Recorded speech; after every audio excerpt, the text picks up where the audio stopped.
Today on the DML News Podcast, tariffs from President Trump rock the world. What does it all mean? What does it mean for you? What does it mean for your country? What does it mean for everybody? We're going to talk about that today and a whole lot more, and it's all unfiltered. Dennis Michael Lynch gives you his word, and he will never let you down. He will always fight for America. The only one who really puts his money where his mouth is Dennis Michael Lynch. Hello, I'm Dennis Michael Lynch, and I thank you for joining me today. Across from me is my son, Denny, and on the controls is my son, Ryan. We're a family. We come to you here every day, proudly, Monday to Friday, to give you this show. We ask you, please, if you're on Facebook, hit the share button. If you're on Rumble, do the same. If you're on X and you wind up seeing this, make sure that you hit the retweet button. Wherever you are, make sure that you're telling people about what's going on here at this program. This is the one program where you know you're going to get it straight. You're going to get the good, the bad, the ugly. Today it's going to be a little ugly when we're talking about stock market, but it's going to be pretty when we talk about tariffs, and we'll get into that deeply. But I want to let you know that this show every single day is inspired by 47report.com. That's numeralized 47report.com. It is the most comprehensive newsletter in all the lands when it comes to Trump, his administration, and what they're doing to make America great again. It also provides you with what we call the resistance. These are the radical judges, the left in D.C., the left in the media, the left in the groups and the organizations like George Soros's organizations. We give you in one comprehensive newsletter. It takes about 5 to 10 minutes to read every single morning. It's great to start with your morning coffee. It comes into your inbox before 7 a.m. Eastern Time, anytime 6 a.m.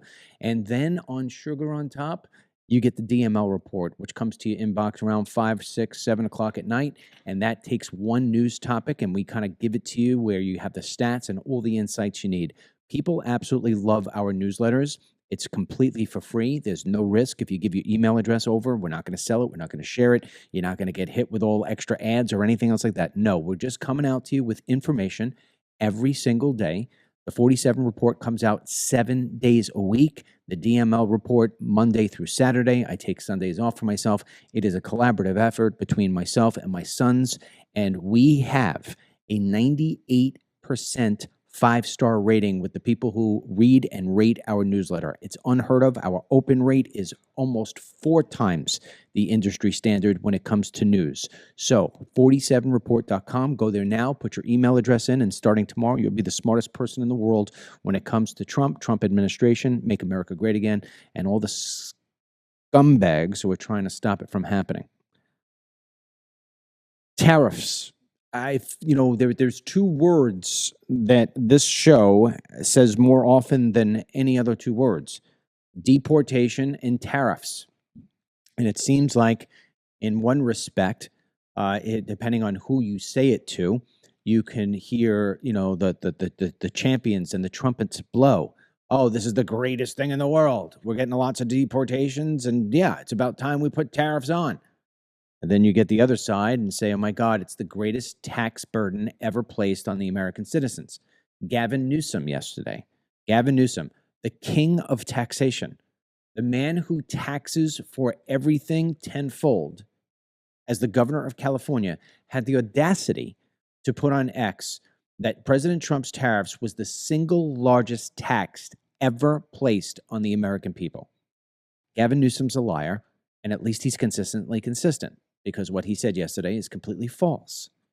Now, if you look at the stock market today, which you shouldn't, if you look at the stock market today and you have a 401k or you have investments of any kind in that nature, you're going to look at it and you're going to feel like it's ugly. But let me tell you something. If you saw half the foods that you eat that you absolutely love, let's take sausage, for example, and if you saw where sausage comes from and how it is it's put together and where the process goes through, in order for you to put it on your breakfast meal or on a sandwich or anything like that, you wouldn't eat the sausage. You wouldn't eat the bacon. You wouldn't drink the milk. In some cases, you wouldn't even have the bottled water. The tariffs that were put in place yesterday is not a death sentence to the economy. It is not a death sentence to your wallet. You're not going to start paying $19 for gasoline per gallon, and you're not going to start paying $27 for milk. And you're not going to wind up paying $200,000 for a BMW. It's just not going to happen. Let me explain to you, in part, what I believe will happen, because it's very predictable. And it's not like this hasn't happened before. You know, I put a video. I wish Ryan would have cut it today, but I didn't reach out to him. I'm very busy with stuff with my wife, and I'll get to my wife's stuff at the end of the program again. And just let you know, on a side note, tomorrow, I got my wife's permission. Tomorrow, we're going to play a video of her so you can actually see what it is that she's going through. But getting back, there was a video, and it's on my X account, of Donald Trump going back, I think it was either in the 80s, I think it was in the 80s, late 80s, maybe early 90s, and he's on Oprah. And Oprah asks Trump, you know, you've really criticized heavily the U.S. foreign policy. What would you do differently? And he said, what I do differently, he says, we can't continue at that time to be losing $200 billion every single year. He says, and I wouldn't start negotiating with my enemies. You can't even talk to them. I'd start dealing with my friends, my allies. He says, you go to Japan. He's like, you know, try to sell something to Japan. You can't do it. But they're sending their VCRs and they're sending their cars here and they're flooding our market. They're flooding the American market to where our cars can't sell. This doesn't make any sense. I would tariff them. Take China out of the equation, put Russia in the equation. Although they're not an ally, they pretend like they are. What Trump is doing right now is he's making the sausage. Here's how this is going to work. What you will see over the next, and you'll see it starting today. Between today, and maybe it's already started today. Maybe I don't know, because I've been so busy this morning dealing with my wife and got here about 2 minutes late. So I haven't had a chance of looking at the headline news. All I know is that when I was in my car at the light, I just took a look at some of my stocks, and Apple's down $20. Because there's going to be tariffs on everything that Apple wants to import to make their goods. And so what does that do? You are going to see today and over the next couple of days and over the next couple of weeks that major corporations are going to talk about bringing their manufacturing back to the United States of America.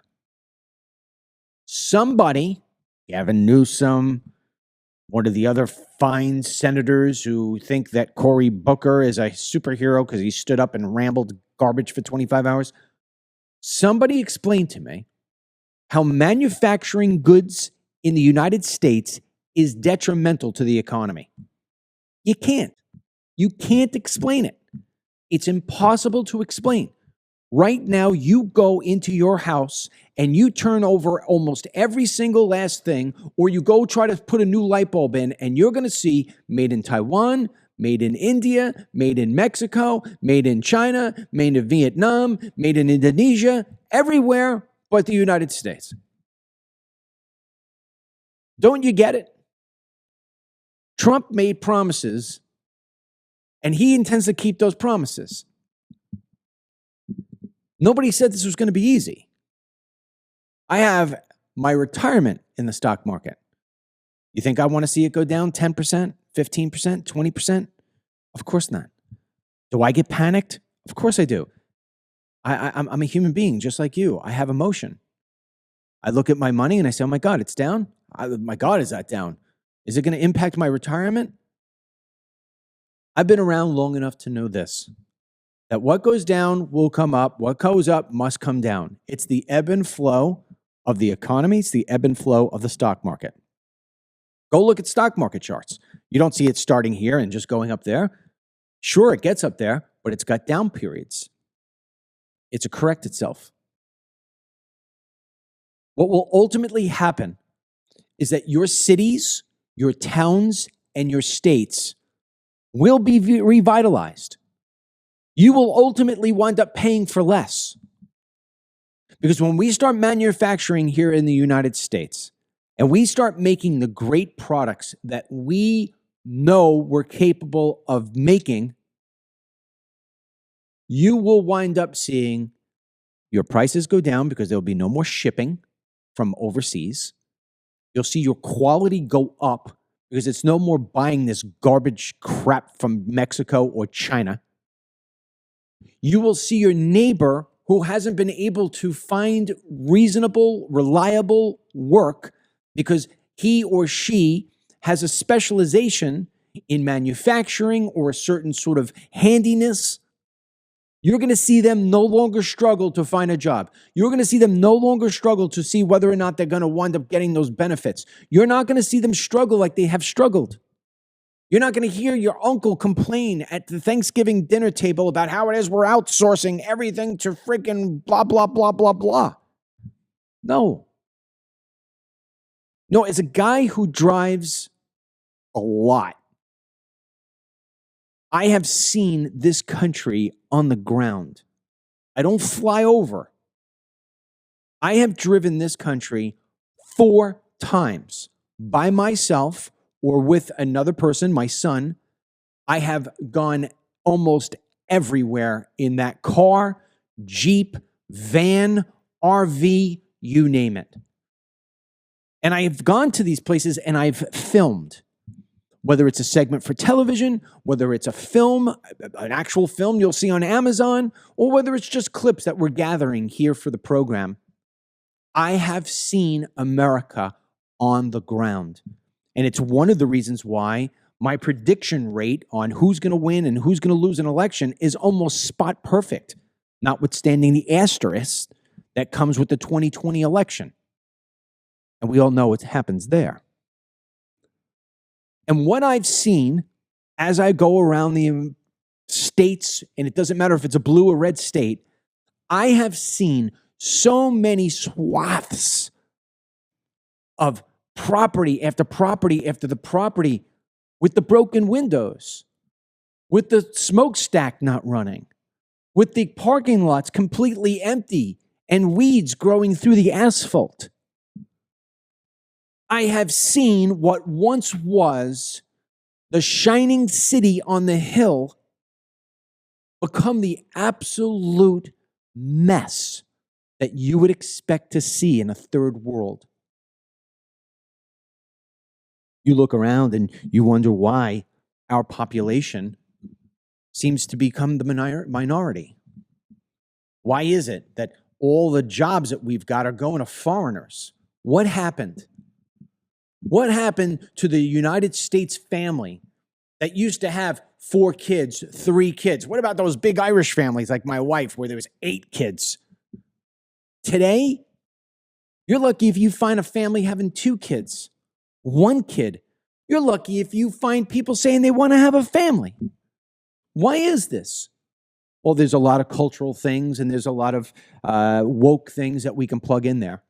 But I think the one greatest reason why is because the guy and the gal sit across from each other and they talk about the expenses that they face every single day. And they say, we can't take a baby into this world. It's too expensive. How are we going to do it? Maybe they have 1 kid and say, all right, well, we'll give everything to this 1 child. The family unit has in part been broken apart because it just doesn't fit into this current broken U.S. system to where we are relying on our enemies and our allies, if you want to call them that, to supply us with goods. Our country has become so complacent and so lazy that we bitch and moan about how many taxes we pay. We bitch and moan about the fact that we can't get what we want in the supermarket. We have fistfights over toilet paper, but we never ever look at the core issue. Donald Trump has. Donald Trump looked at the core issue 30 years ago, 40 years ago. He was on TV countless times talking about it. And the problem is nothing changed along the way. None of the presidents that we've had ever changed it. If anything, they made it worse. Barack Obama and Joe Biden at the top of the list. You know, Donald Trump, 4 years ago, was stolen from as far as I'm concerned. And after they stole from him what was his presidency, he had a choice to make. I'm in my 70s. You know, I've already outlived the majority of men in the U.S., I've beat that stat. What should I do? Should I take my last 10 years and spend it on the golf course? Should I take my last 10 years and spend it with my kids and my grandkids? Should I take the next 10 years and go out and do speeches around the world and be paid $2 million a speech because that's what he'd get? He didn't do that. Instead, what he said was, let me go out and run for president again because A, I'm not going to have somebody steal from me. I really didn't lose that. And number two is, if I don't stand up for my country now, I will regret it for the few years that I have remaining. And my children and my grandchildren will always wonder, why didn't Grandpa, why didn't Dad, why didn't Mr. Trump go out and fight harder for the country? We needed him. That's what we asked him to do, and he did it. He went through lawsuits where they tried to take away everything from him. They tried to take away his business. They tried to take away his money. They tried to take away his name. They tried to take away his freedom. And then ultimately, in a grassy field in Pennsylvania, they tried to take his life. He had every single opportunity to cut a deal with the deep state and said, I won't run. Forget it. I'm out. Give it to Kristi Noem. Give it to somebody else. I don't care. I'll tap out. Just get off my case. He didn't do that. He put everything on the line, tenfold to what you and I will ever put on the line. Why? Because he's so damn passionate about making America great again. So when you hear about the tariffs and you say, really, we get 34% tariff on, why are are these a little high? Does he know what he's doing? I will be the first one to admit, he may be rolling the dice a little bit with this country or that country. He may be going along the lines of, listen, they're going to change their tune. Believe me, when I put these tariffs in for a little bit, they're all going to change their tune, and we're going to wind up paying a lot less for stuff that they're going to want to sell to us. Let's see if it happens. If it doesn't, we'll figure it out. We'll make adjustments. Everybody else is sitting there. I mean, the New York Times yesterday, they quote a guy who says, this is the worst case of the worst case scenario. People are going to be dying in the streets. That's what you're hearing. This is worse than an asteroid. Listen, you know what I see when I see the stock market going down like this? I see buying opportunities. I really do. If you don't understand tariffs, if you're arguing with your neighbor who's a Democrat, you're arguing with the other one who has a Kamala Harris sign, don't argue. Just let this thing play itself out. Let the sausage be made. It's going to come back, and it's going to look really, really good. It's going to taste delicious, and you're going to say, this was brilliant. It was a bumpy road, but it worked. And if that's not enough for you, then I have a few little words to put together. Trust your vote. You voted for this guy. Trust your vote. He knows what he's doing. Trust your vote. Dennis, I know we have a couple of videos. I think one of them is from Trump yesterday during his announcement saying about how he is fighting for American families, right? Yeah, it's from his from the Rose Garden when he was announcing all the Liberation Day tariffs. So this is just him telling everyone that he wants to fight for families for their future to prosper. Let's play it, Ryan. Stay on. We're not going to let anyone tell us that American workers and families cannot have the future that they deserve. We're going to produce the cars and ships, chips, airplanes, minerals, and medicines that we need right here in America. The pharmaceutical companies are going to become roaring back. They're coming roaring back. They're all coming back to our country because if they don't, they got a big tax to pay. And if they do, I'll be very happy. And you're going to be very happy, and you're going to be very safe. We're going to build our future with American hands, with American heart, American steel, and we're going to build it with American pride like we used to. I think what you kind of said there with how it's the short-term pain and the long-term game can really be pulled off for as long as he sticks to it. I mean, in a technicality standpoint, a lot of these actually do start April 5th. So, I mean, across the board, he has literally hit every country. He even hit some islands that don't even have any inhabitants on it. But across the board, it's a baseline of 10%, with then specific countries. For example, China, he has it at 54%. All countries in the European Union are at 20%. Japan, 24%. So I think effectively, if his idea is like, hey, we need to get some money in our pocket, fantastic, keep these tariffs in place. I just get a little concerned as to what you mentioned. If they start trying to actually level with Trump, does he take the tariffs off? And the thing is, I'd rather them be applied for the long term, because if he starts taking them off after a week or 2 weeks, I think that just kind of maybe stirs a little more uncertainty. Look, let me say this. Uncertainty is a byproduct of fear. And I think fear is in everybody's mind right now, because that has been the narrative that's been pushed. Look, you're a 29-year-old man, and you're a big strapping guy. If I tell you that there is a bad guy in the bathroom, and you say to myself, how could that be? Nobody walked past me. And I said, yeah, go to the bathroom, but there's a bad guy in there. And I say that to you, as much as you know that I'm probably screwing around with you, you're going to have a sense of doubt. And you're going to open that door a little bit more tentatively than you have in the past. Okay? Because I sold you a narrative. And that's what it is on steroids when it comes to Trump. Okay? You go somewhere where they understand about what Trump is trying to do, you're going to hear people champion for, this is a great thing. Go to auto workers. I know we have a video of an auto worker.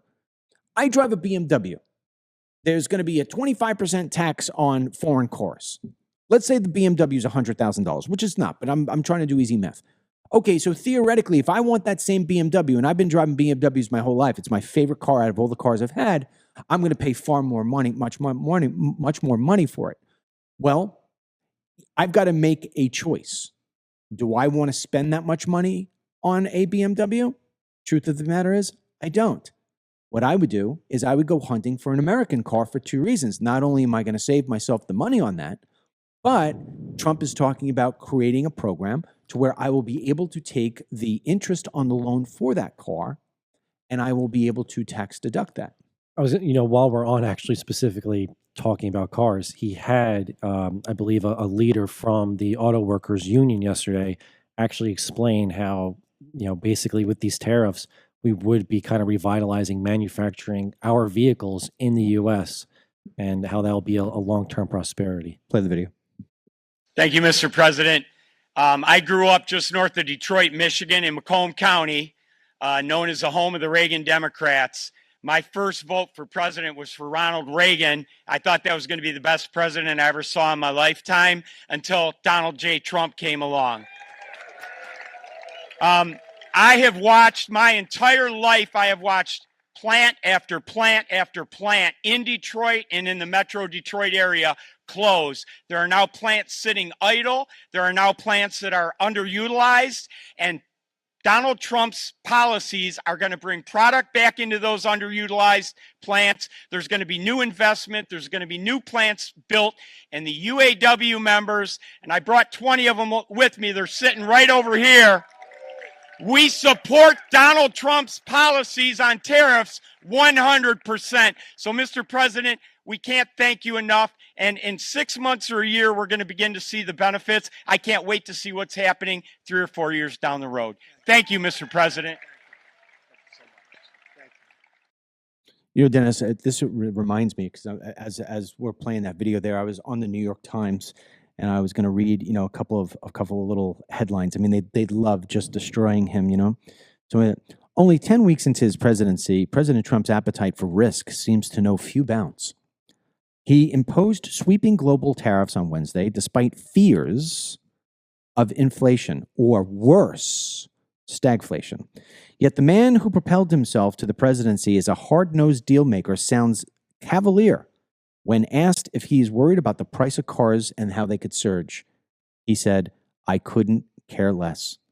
It was the latest example of his willingness to make a maximalist position, essentially daring his opponents to take him on. Before the tariffs announcement, he moved to blow up a global alliance system the United States spent 80 years building, embassy by embassy, silencing Voice of America, and mostly removing government from the business of providing food and medical aid. I can go down every single last mainstream media outlet, and they're going to use things like destroy, blow up, fear, uncertainty, you name it. There's no uncertainty. There's no fear. There's nothing being blown up, nothing. If you are a farmer and you take seed and you plant it in the ground, and you do that, during the season of where planting is, you realize that you're not going to have your harvest for many, many, many, many, many months.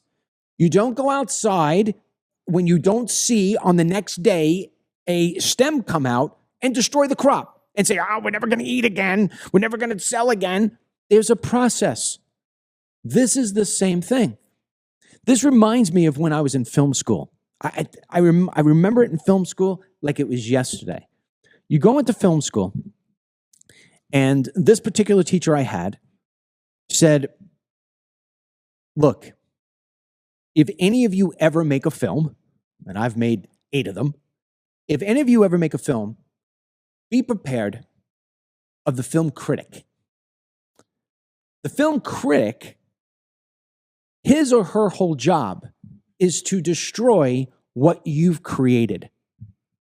Who here ever grew up dreaming of being a film critic?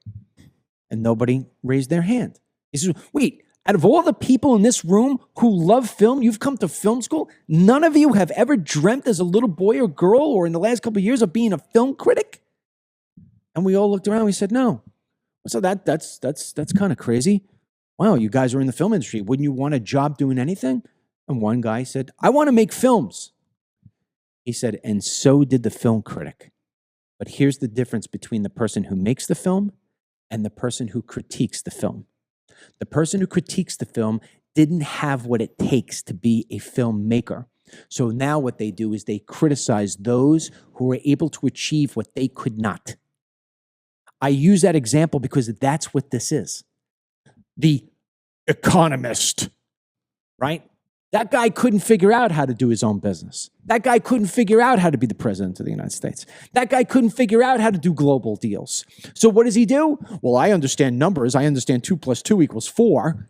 And so he becomes an economist. And then he's on TV a couple of times. And then he becomes one of the top economists because he said the stock market's going to go down. Well, geez, you might as well just say that the sun's going to come up in the east and it's going to go down in the west. You're going to be right every time.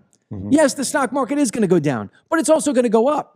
Oh, well, this guy here, he made a fortune because he predicted the housing crisis. Well, who couldn't do that? We were handing out freaking loans to every Tom, Dick, and Sally who didn't even have a job. You had a pulse, here's a mortgage. It was set to break apart. It's like the same thing I said with Newsmax yesterday. Newsmax? You got to be kidding me. They got a fraction of what Fox has. They've got a fraction of the website that Fox has, and they're valued at $9 billion. I said, watch this thing drop. And what happened? Yesterday, it went from $2.33 to $53. And you want to know where it's going to go? It's going to go from $53 to $5 at best by the end of August because it's predictable. That doesn't mean that when it's at $5 in August, somebody be like, oh, Dennis Michael Lynch, he's the best stock guy in the world. He should be a stockbroker. No, I'm not. I'm just using common sense. These people who are critiquing Trump are doing it because it gives them highlight reels. Well, this is why I almost have a pretty big grievance with Rand Paul right now, right? I mean, Trump is actually trying to, whether you're really for it or kind of for it with the tariffs, he's trying to present a solution. And then you got Rand Paul, joining, the classic 3 stooges, Collins, Murkowski, and McConnell, voting on that resolution last night saying, we can't tariff Canada, they're our friend. And, Rand Paul's trying to make all these excuses, but what's your solution, Rand Paul? Propose what you think is the way to get our actually fair trade, because we were getting tariffed by all these countries, whether it was Japan, China, Israel, all of them. We were, and their tariffs were crazier than the ones we're even applying now. Now, Dennis, I'm happy you said that. And when you said it, I know we have a clip of Rand Paul. We'll play it in a second. But think about what you just said and how it supports what I said 2 seconds ago. Rand Paul although a senator, and he continues to win his Senate seat, he doesn't have what it takes to win the presidency. He has tried countless times. His father tried countless times. They just don't have what it takes. No. And so what do? They're going to critique the president of the United States because he does have what it takes. And Rand Paul, I remind everybody here, will be on Fox News at some point in the future saying how great Trump is and I love these policies. Rand Paul's an absolute scumbag. He would not endorse Trump during this election. He would not do it. Despite the fact that he was going up against a communist in Kamala Harris, Rand Paul would not support this person. And then what winds up happening? 3 weeks ago, I think it was, Rand Paul went on Twitter or X and said, I know I'm a bit late, but I fully endorse Donald Trump and his presidency. Seriously, take your freaking, take your X account and stick it up your ass, because all you are is a film critic, not a filmmaker. It is. When we play this clip, really listen and say, is Rand Paul really fighting for America, or is he just like almost a little bit fighting for the Canadians here? You know? Exactly. Play it. But on the tariffs in particular, on the idea of trade is proportional to wealth. The last 70 years of international trade has been an exponential curve upwards, and the last 70 years of prosperity has been upwards also. We are richer because of trade with Canada, and so is Canada. Whenever you trade with somebody, when an individual buys somebody else's product, it's mutually beneficial or you wouldn't buy it. If the trade is voluntary, it's always beneficial. There is no Canada versus the U.S. The consumer wins when the price is the lowest price. Let me tell you something about Rand Paul. I have never, ever, ever, ever bought that guy's bullshit. First of all, who in heaven's name in the Republican Party says, yeah, put me on TV next to Tim Kaine? Yeah. Talk about optics there. Talk about optics is right. I mean, how stupid. That guy ran with Hillary Clinton. Yeah. That's who you're going to stand next to and say, I'm standing up for Canada. Secondly, nobody wants to hear about Canada. Nobody gives a shit about Canada except for Canada. And let's just remember the whole basis too with some of these tariffs on Canada is that there are massive amounts of fentanyl being trafficked through the northern border. In comparison, almost to a point, I mean, Southern obviously always takes the higher number, but the border on Canada is not secure. And Trump has told them time and time again, hey, get someone to get in charge there and take it over. So, you know, we had Trudeau and now we have Carney, who's no better. So it's clear that Canada is not going to take responsibility in trying to stop the fentanyl flow. And here you have Rand Paul not making one mention of that how, you know, fentanyl has basically decimated this country. No, let me tell you a little something about Rand Paul that most people don't even know, all right? So, unfortunately for them, I have an amazing memory, all right? And Rand Paul was thinking about running for office in 2015, 2016. And you remember he was on stage and Trump made fun of him. And at that time, I was making another one of my films. I think at that time it was We Ride to DC. And I was doing a lot of research on what other people were saying, what to do with the illegal aliens in the country. And I'll remind everybody about some of the people and what they were saying. Lindsey Graham, Marco Rubio, Mr. McCain, who is now deceased, and Jeff Flake were all part of a comprehensive team of 8 senators, 4 being Republican, 4 being Democrat, under Barack Obama, wanted to come up with an amnesty plan. The Gang of 8. The Gang of 8 plan. Yeah. And that gave amnesty to the illegal aliens in this country, with the exception of very, very few. Okay? We were shocked. Marco Rubio said he would never do something like that, right? What are these people thinking about? Somebody should bring that up to Lindsey Graham, by the way, when he's talking about how it is that, you know, illegal immigration is so bad in this country. All right. So those were the obvious ones. But as we were getting closer to 2015, 2016, it wound up becoming a major issue. And that's one of the reasons why people were asking me to run for office. So I started going through every single last video, every last statement I can find to show what it was that all these guys were doing, because what they were saying on Fox News didn't match what they were doing on the side. I found Ted Cruz went down with Glenn Beck and was handing out teddy bears and food and water and medicines to the illegal aliens when they came over the border. And I'm like, gee, why don't you just send them a plane ticket? Well, you'll probably correct me, in one of your documentaries, I remember you even asking Marco Rubio directly. You confronted him, and he shied away. He shied away. He couldn't answer the questions. He wouldn't answer the questions. Yeah. And I mean, I'm like, wow, that's amazing. So here is, Senator Ted Cruz, in as far as I'm concerned, giving incentives to illegal aliens to come over, because and I know that the illegal alien who's getting the teddy bear from Ted Cruz is going to text back to whoever it is in Guatemala, they love us here. They're giving us gifts. They're giving us food. They're giving us water. Then Ted Cruz went and made a big, huge pitch to increase the number of H-2B visas. I'm like, wow, nobody knows this, but I found this on the Congress floor. Then I came across Rand Paul.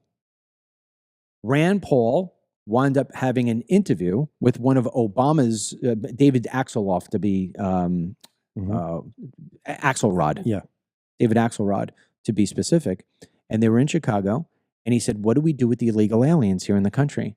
And Rand Paul said, we give them all work permits. So that's amnesty.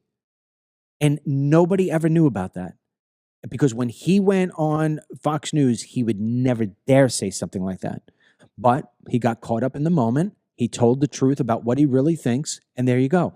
If we had Senator Rand Paul as the president right now, we would still be getting our ass kicked by everybody around the world in terms of who's selling and trading to us unfairly, and we would wind up having illegal aliens with work permits screwing the American worker.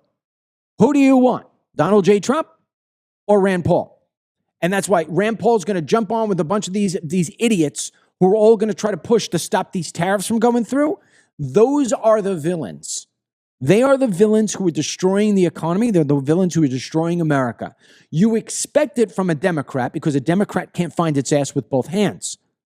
They do things like wearing vagina hats and stand up for 25 hours in Congress and talk about all these stupid, crazy things that amount to absolutely nothing.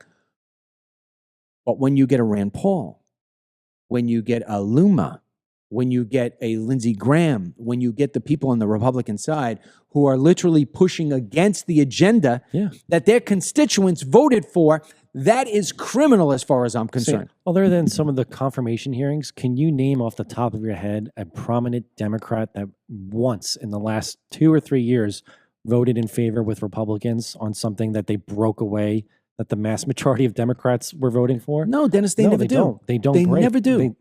They never do. In fact, in the DML report, and this is why people should go to 47report.com and put in their email address, because you get the newsletters every single day. Again, 47 Report in the morning and then DML in the afternoon. And I was explaining about, in one of my op-eds on the DML report, we don't do op-eds in the morning on 47 Report, it's just all straight line news.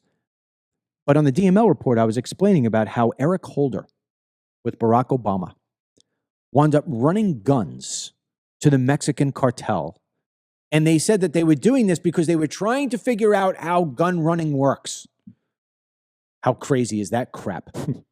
So we gave guns, Obama and Holder gave guns to the cartels. The cartels took those guns, killed 300 Mexican citizens, and Brian Terry, who was a Border Patrol agent. I mean, if Trump did something like that, if Trump took our guns, gave them to our enemies, to cartels, and then we watched citizens of Mexico and a Border Patrol agent in America, and how, Lord knows how many other Americans died at those guns. If Trump did that, they would be calling for treason. Yeah. They'd be calling for his death. Eric Holder, who was the Attorney General at the time, was the first Attorney General to ever be held in contempt of Congress. Contempt of Congress. An AG, contempt of Congress. Steve Bannon was held for contempt of Congress. He went to jail for 3-4 months. Yeah. What happened to Eric Holder? He's getting $500,000 speeches. Yeah. Nothing ever wound up happening. I can't even Zero. He can't even get a slap on the wrist. Okay. Okay. Yeah. But being held in contempt of Congress, 17 Democrats aligned with Republicans because they said this is so outrageous That was the only time in my entire 55 and a half years that I ever remember Democrats doing the right thing. Every other time, they take the wrong path, they do the wrong thing, they damage everybody. So when it goes the reverse way, if you're a Republican and you're aligning with the Democrats, you are worse than the devil. You are the devil on steroids, Rand Paul. Yeah, it's why I always say we know what to expect from the Democrats, but there's nothing worse than a rhino Republican that is basically upstaging or trying to upstage themselves. Like you said Rand Paul is going to be on Fox News in the future. He'll probably be on tomorrow on Friday. That's what they do. They run to Fox News and try to alter this message. We have an agenda, we have a strategy, and Trump at least is proposing the solutions like, all right, how do we get back on track here after what Biden just did? And to hear Rand Paul making sure we don't offend Canada as if they really ever looked out for us. Seriously, what's the overall benefit from Canada that we couldn't really do ourselves here? Lumber from them? We could do lumber here. I mean, it's really not a two-way street. It's Canada relies on us. So this idea that these tariffs are going to destroy this long-lasting relationship. No, it's like a parent that needs to discipline their kid. Hey, you've been out of line for a long while. Here's the punishment, and follow the punishment, and maybe you'll be back in the good graces. Yeah, I mean, somebody just wrote here, and I really appreciate it. It's a nice thing to say, but I took my glasses off for a second.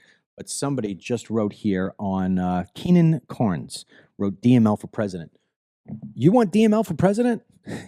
Get ready for tariffs that look exactly what you have right now.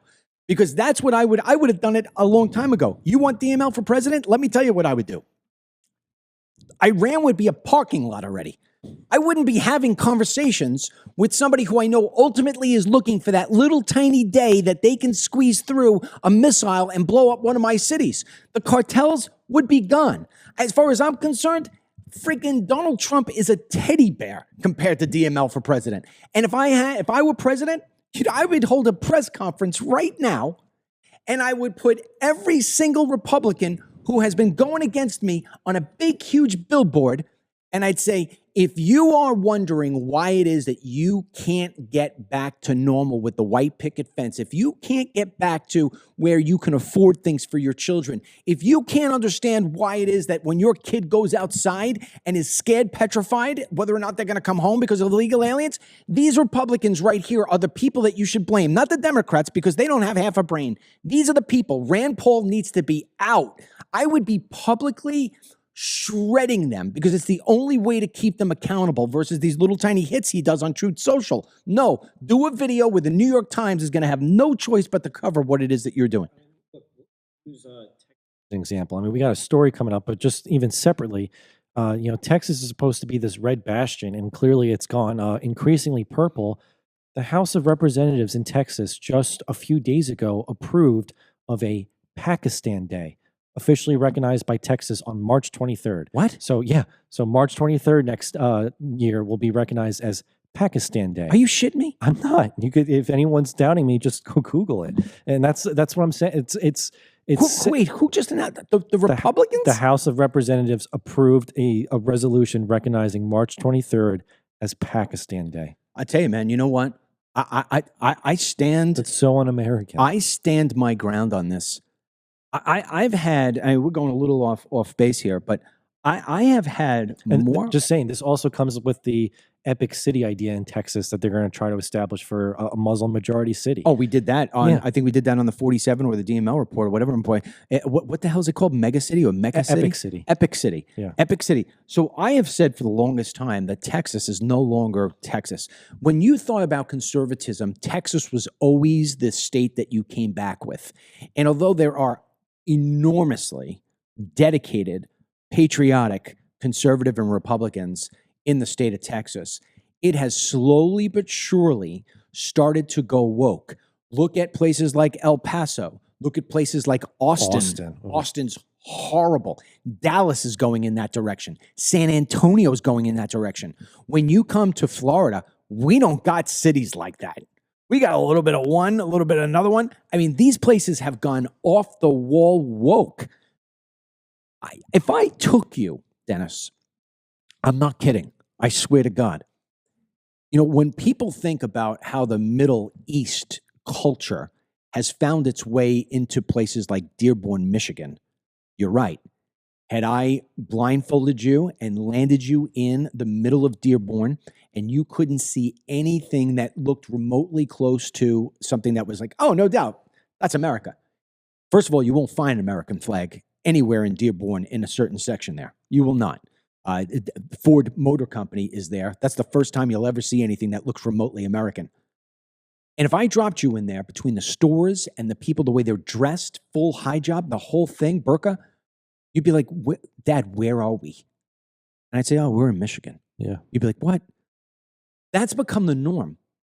If I take you to Texas in Houston and I unveil I take the screen off your eyes, you'd be like, Dad, where are we? Is this Michigan? It's hot from Michigan. No, you're in Houston. Houston? When people said the word Houston, you used to think of Houston Oilers. Dallas, you used to think of, JR and Bobby in the oil industry. Who shot JR, right? Dallas, it was one of the biggest shows ever on television. You wouldn't stand a chance to find that today.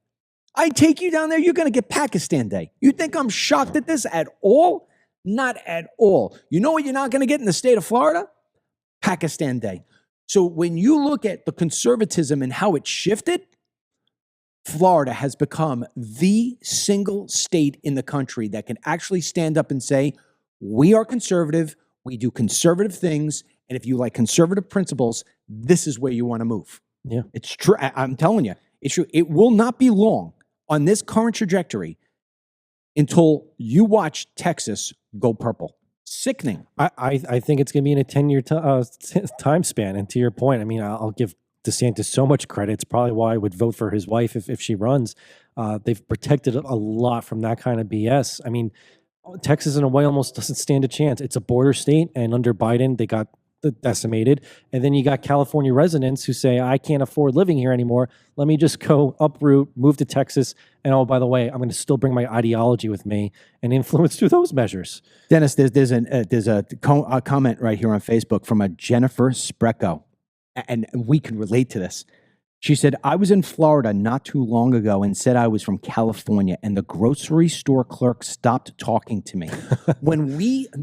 Jennifer, when we moved here, and when you get your house, you need to change a little. Oh, we need electric done, and we need this done, and we need that done, or whatever it may be. So we start having these contractors come to our house. And so first thing out of every single one of their mouths, oh, you just bought the house, nice house. Where are you from? And first time, second time, I wound up I said, oh yeah, we just moved here from New York. You get the estimate, excuse my French on this. This is the actual term they used. They gave me an estimate based on fuck you money. That means that a normal thing that would cost maybe $1,200, I got an invoice or an estimate for $6,200. And you know what that was?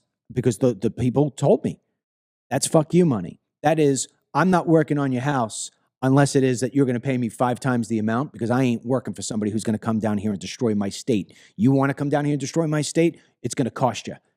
And then, so I figured it out very quickly. So then the next time, and I remember my electrician to this day, my buddy, my electrician is now, if you want to call it a buddy, we text back and forth. Huge Trump guy, right? Name is Bip.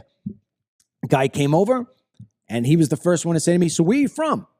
And I said, I'm from New York, but I moved to Florida because I love Ron DeSantis. That's the way I started answering the question, because I love Ron DeSantis, because I couldn't take it up in New York anymore, blah, blah, blah, blah, blah. And so once you establish, hey, I'm a conservative, I'm not bringing that crazy blue-haired kind of crap to this state, we'll embrace you tenfold. And just think about how sad it is. I mean, take California, for example. Imagine if it was, right, just imagination land, if it was a Republican stronghold. It truly is a beautiful state, landscape-wise, the coast. I mean, it's grandiose. And imagine if Hollywood wasn't filled with pedophiles and weirdos, and it was actually, back like in the golden age, the way movies were actually made. I just think like it's so sad how people are forced into that situations to leave their family, to leave, their livelihood, because they realize I'm being overtaxed. The wokeness is infiltrating not only my workplace, but also my school. I mean, the amount of horror stories I have to read or look through where students are being, subjected to this, right? Like you did it in your report, right? That the ABCs of wokeness, A for abortion, really? Like what are we doing here? How about we actually try to maybe teach our kids something so they don't think, as I said the other day, that they think Canada borders Asia.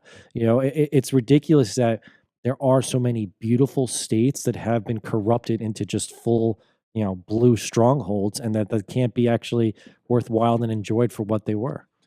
There was a thing yesterday on I think it was Instagram, and I was watching it, and they went over the states, the 5 states where people are moving from quickest after moving there.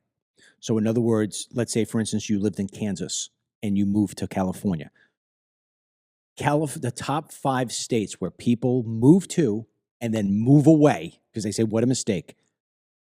California, Illinois, Connecticut, New York, New Jersey. What do they have in common? They're the 5 biggest Democrat states in the United States of America. 67% of people who moved to Illinois moved out. 63% of the people who moved to California moved out. The number 1 state for people who move there as a transplant and stay, Tennessee. Tennessee, conservative. Probably the number 2 state to Florida in terms of conservatism. And here's the thing, Kim Donnelly just wrote, I'm told 51% California are now Republicans. That probably is the case. There might even be more. The issue is when you have the voter laws that they have there, where you don't need to show an ID, the fraud gets absolutely rampant there. So it's almost like this small majority of Democrats and the radicals really do have just their fist in their grip on these states. And just really, I've been mentioning how I've been watching The Apprentice reruns. And last night there was an episode where part of the reward is that they took a helicopter ride with Trump throughout New York City. And he's pointing at his buildings, and he actually pointed at the Statue of Liberty. And, even just with the music playing, it's like you're supposed to have that evoking feeling of like, wow, this is the greatest city on earth. This is, the beacon of light that, when immigrants are coming over, this is what they see and the opportunity. And yet I'm there watching it. And I'm like, oof, I don't think people get that feeling anymore. I think they get the feeling of, wow, the potential that was there is so lost. I'm sure Trump must feel it every time he goes back there. I mean, in the past year, he had to go back there to go sit in a courtroom.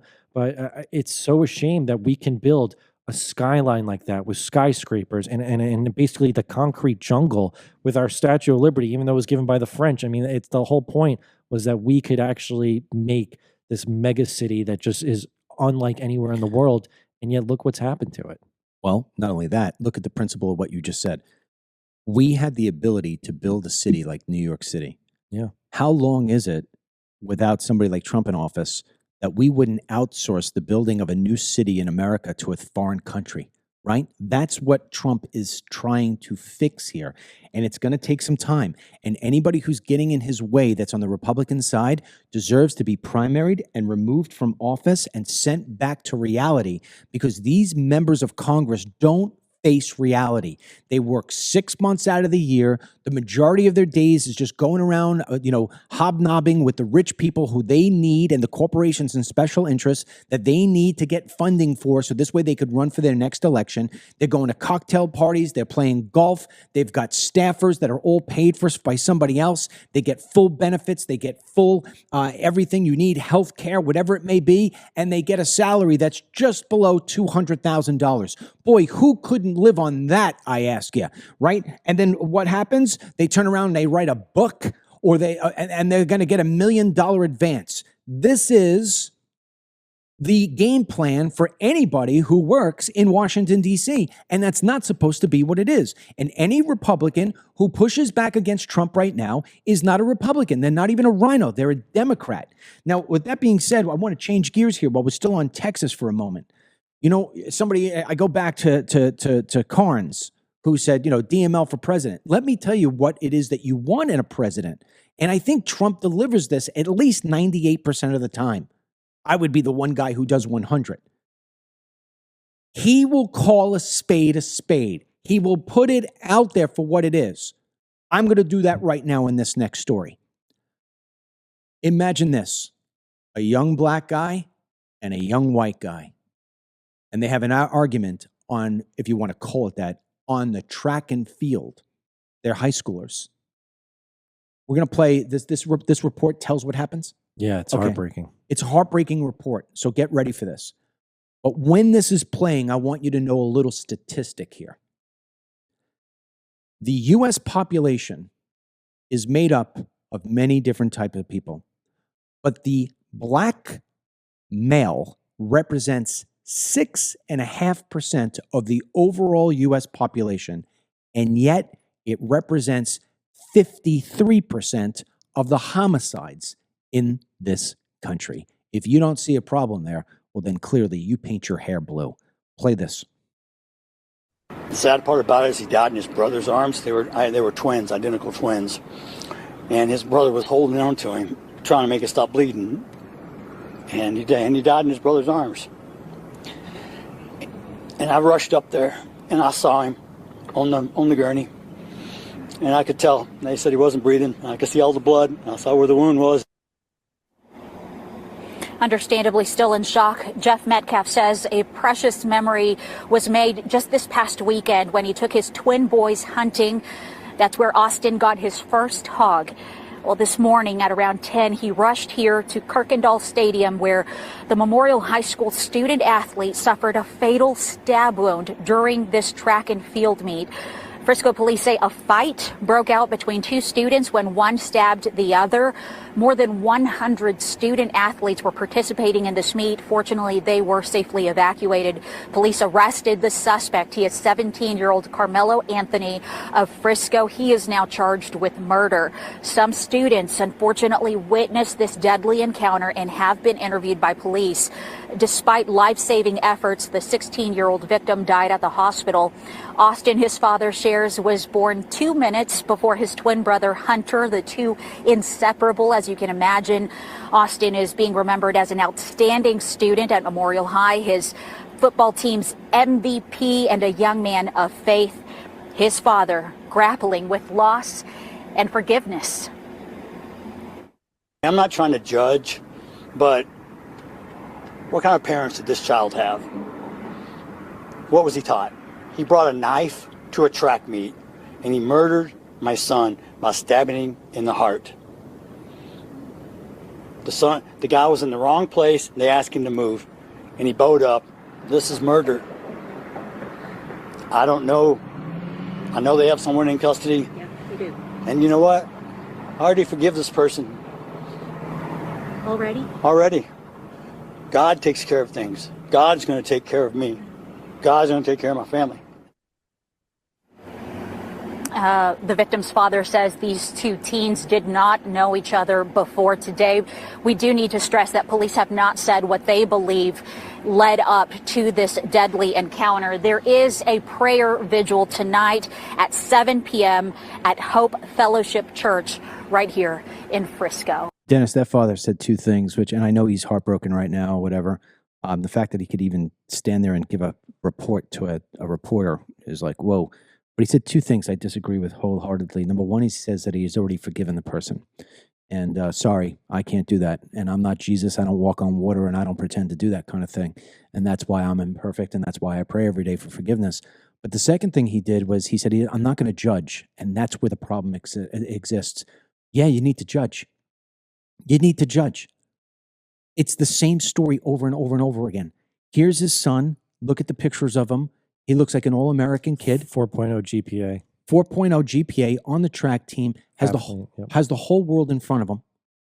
The other kid looks like somebody who is, the prime person ready to create the crime.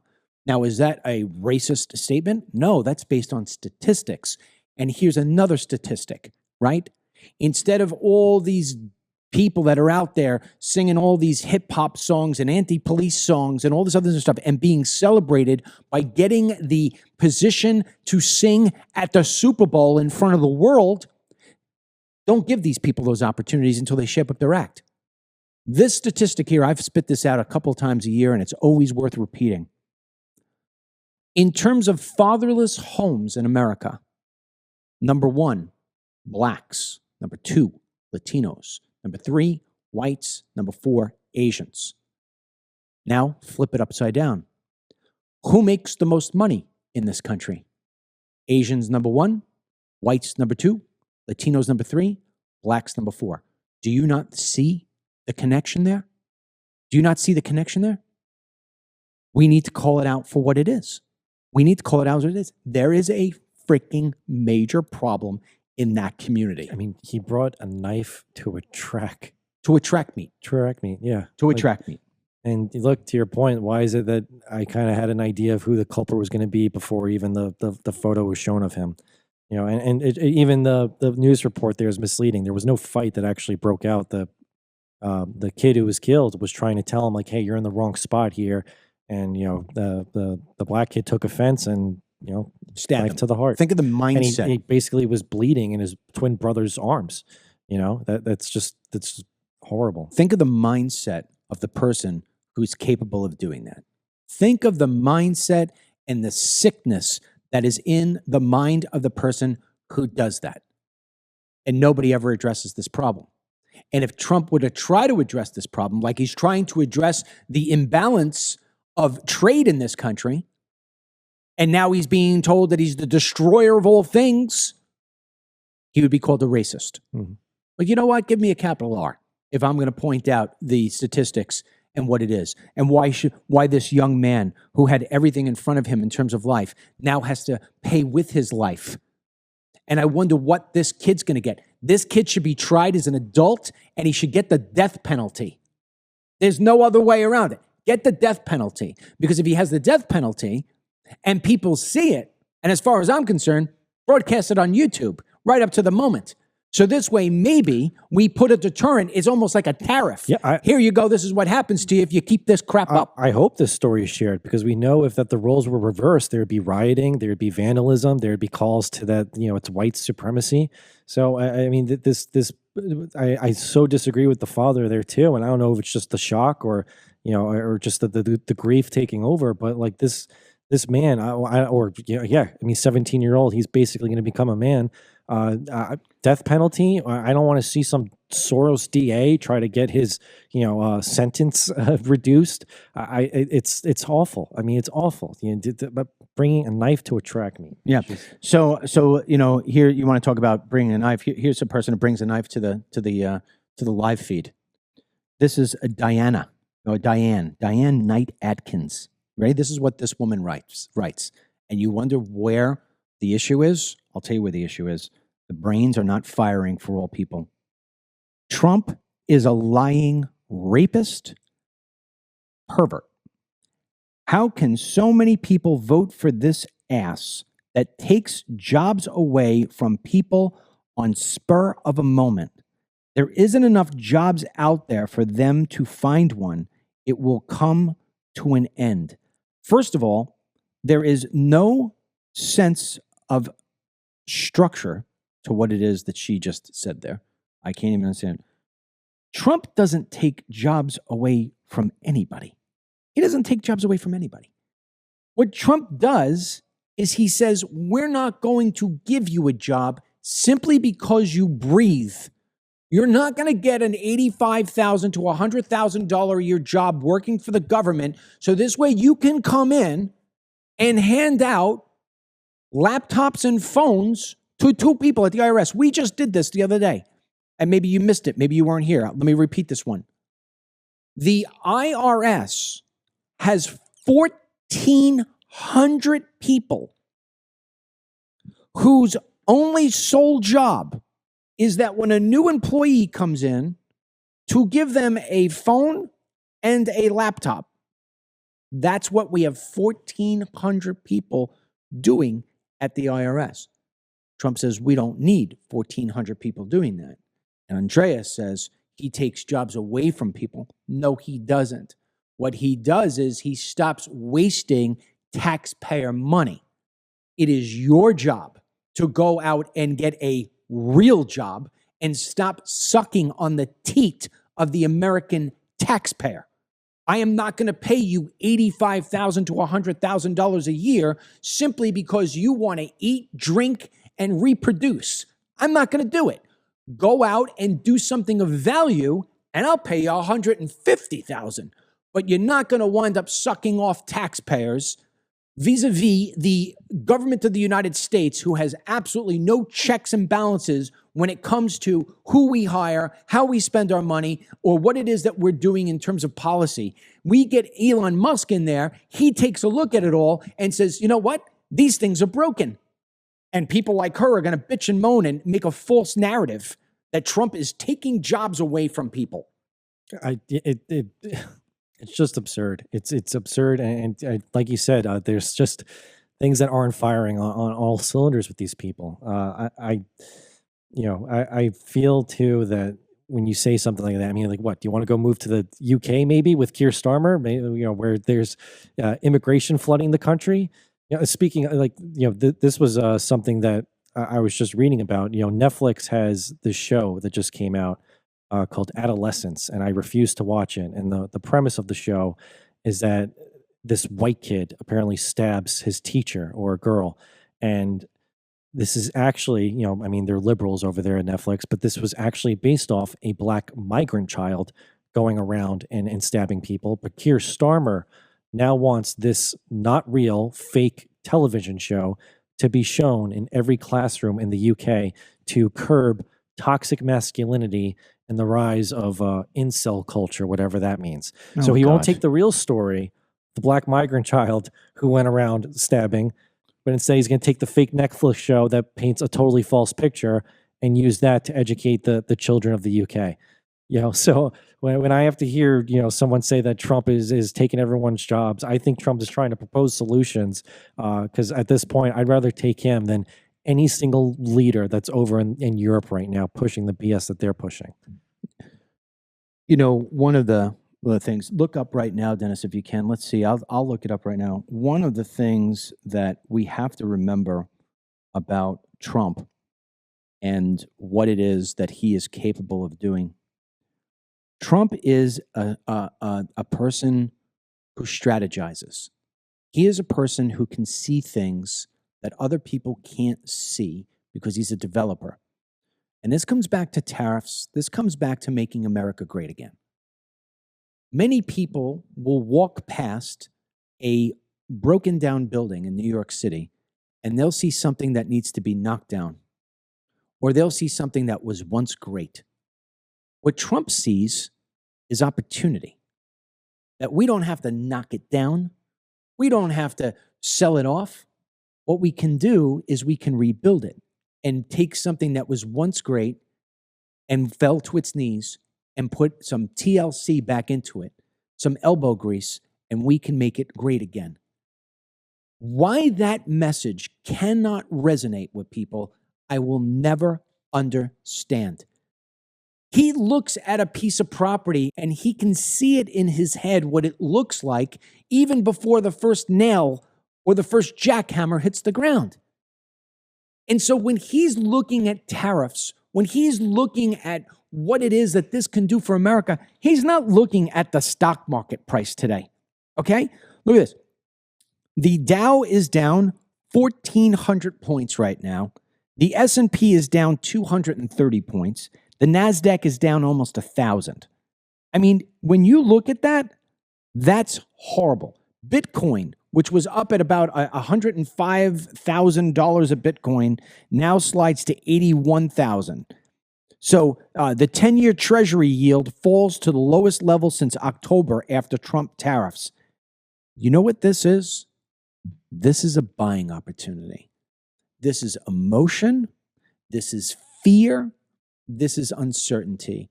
And there are a few things that you never put emotion and fear into.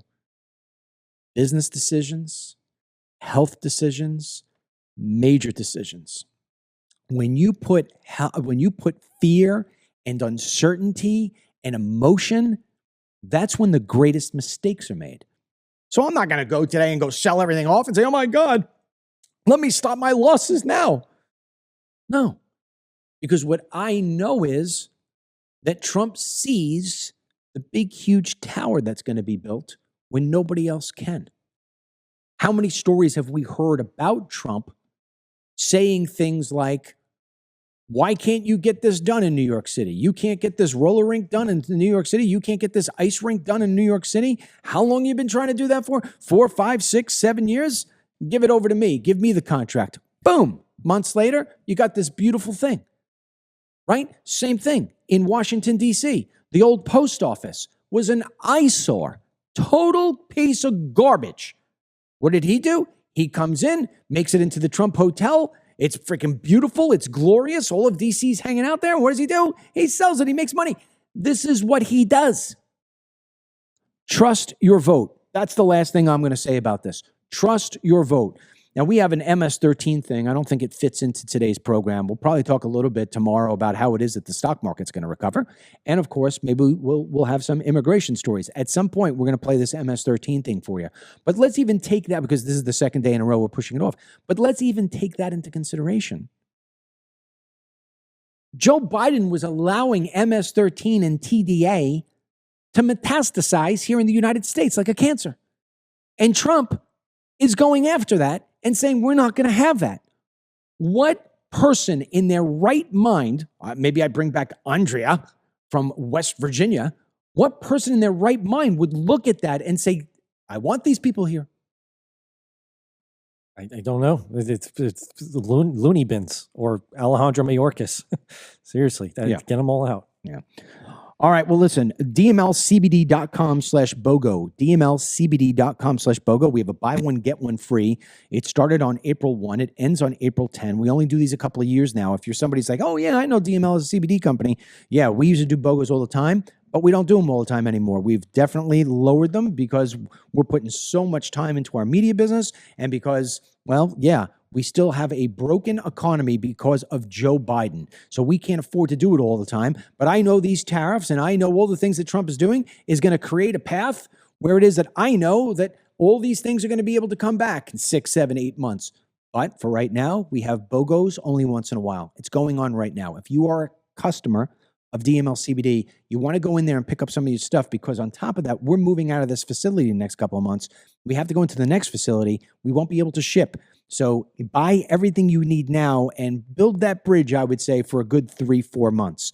And then that should be good. If you haven't started with DML CBD, well, listen, if you are having trouble sleeping, I'll talk about my wife in a second here, but my wife as an example, she's not sleeping. She can't sleep. All right. She's got tons of issues going on right now. And I said, honey, why don't we double up what you've been using? Okay, fine. Doubled it up. She's back to sleeping now because of DML CBD. DML CBD helps with the sleep. It helps with the pain. It helps with the anxiety. It helps with all those aches and oh my God, I can't move this. I can't move that. It helps with skin issues. It helps with so many different things.